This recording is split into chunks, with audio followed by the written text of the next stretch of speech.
Guardians aren't supposed to investigate their past. That's the rule. But I'm not good with rules. Not when there's this much at stake.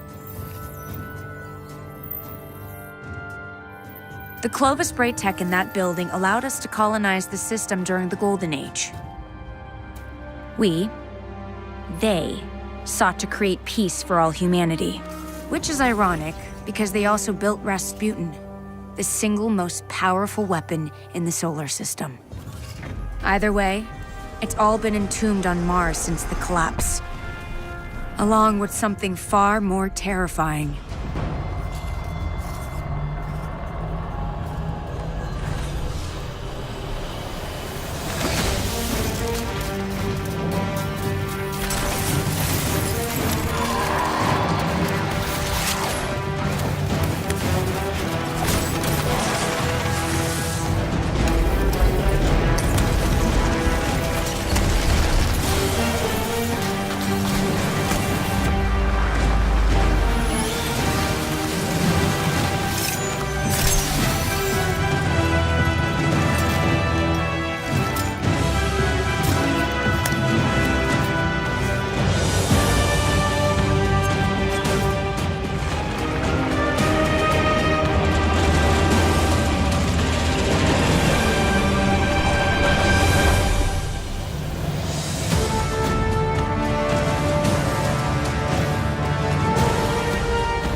What's going on, everybody? Welcome back to the channel. Today we have a lot of new Destiny 2 content to muck through, so let's just jump right into it. Since today is the 24th of April, we've got the reveal for Bungie's second DLC, Warmind. We've got a lot of visual context and gameplay that made good on the promises laid out in the last roadmap update. A quick overview of the live stream is that we got a stream reveal trailer which briefly showcases the new Mars landing zone known as Hela's Basin, as well as the official Warmind DLC trailer. Deej talked to different design leads, Crucible team leads, and Sandbox team leads as they each explained the changes they made to their respective areas of Destiny 2.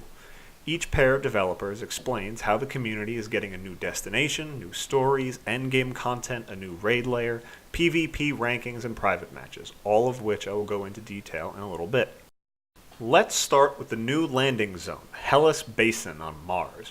We finally get to go back to Mars with this new update, however it is not the same planet us D1 players know and partially love. Brent Gibson, one of the game's directors, explains that the map is the remnants of Clovis Bray, the corporation responsible for most of the Golden Age technology that is used in the D2 universe today. He goes on to explain that this is also the birthplace of Rasputin. With this new update, we meet the frozen hive that have taken over the ice caps of Mars. In the roadmap, the community was promised a, quote, new enemy that we have never faced before. But this seems kind of like a reskin, but I won't be nitpicky. We are then introduced to Anna Bray, who will be the player's new NPC contact throughout the Warmind DLC. Anna Bray is the main character of the trailer that you saw at the beginning of this video. Moving on to the next topic, Deej brought out two of the lead designers for Destiny 2 and Warmind to talk about the new endgame content being released with the May 8th update. Escalation Protocol is a challenging new piece of endgame content. It is a group activity that features characteristics reminiscent of the Court of Oryx combined with that of public events. Once started, players will be fighting through 7 waves of Frozen Hive, increasing in difficulty as time goes on, in an attempt to get to the final boss on the 7th wave. This boss will rotate weekly, kind of like the Court of Oryx, and there will be 5 bosses, each with a unique weapon and armor. Unlike public events, this game mode can be started any time the player wants. It can also be played as many times as the player wants. However, the, quote, end game reward can only be gained once a week, but each time you complete it, you have the small chance at the weapons, but they will only drop at your current light level.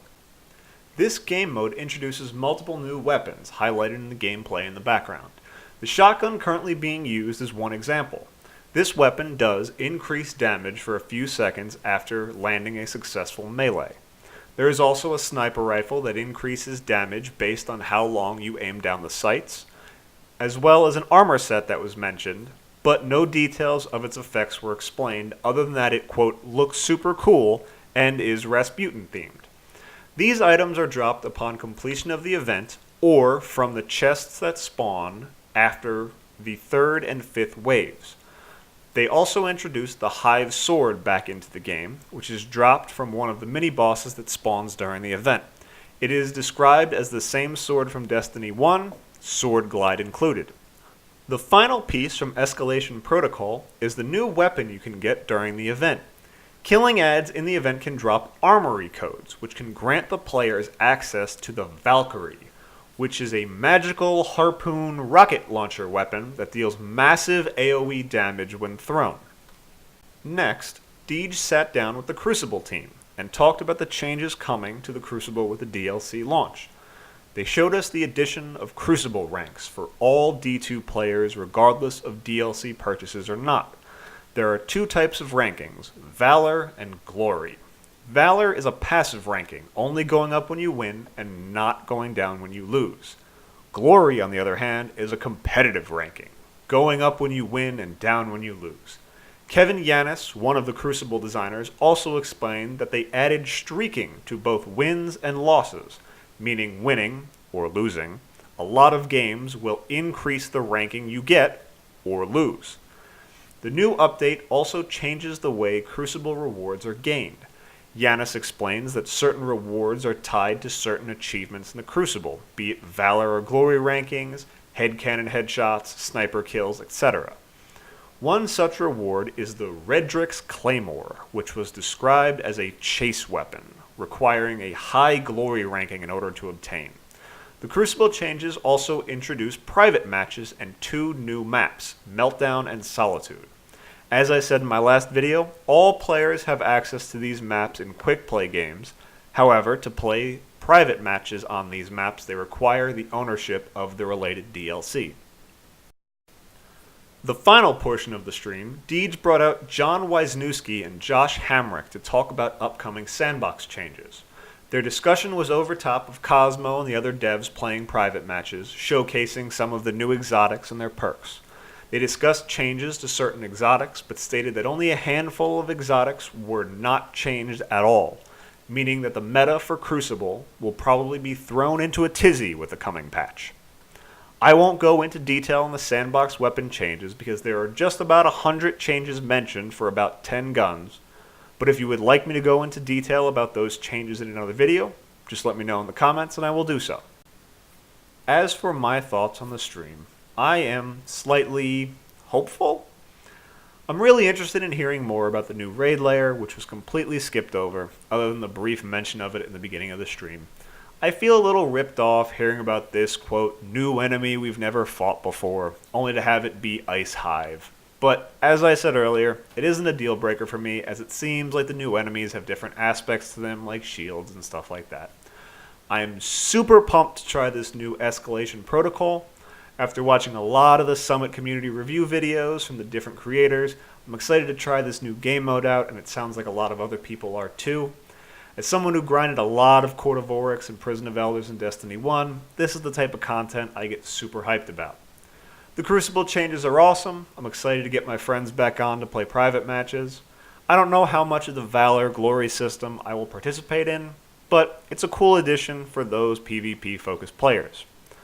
Finally, the sandbox changes are much needed. The sandbox is such a pillar of the Destiny franchise, and the fact that they made the rarest items in the game less effective than some blue weapons was a little ridiculous in my opinion.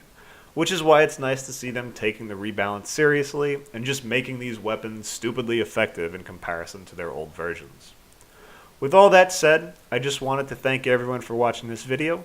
Leave a like if you think I deserved it, and comment your thoughts on the reveal stream, upcoming content, or your take on what's coming soon.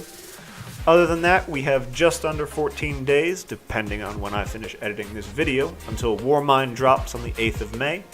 I hope to see you Guardian Surface side in the coming weeks, but with that said, I'm out of here. Deuces.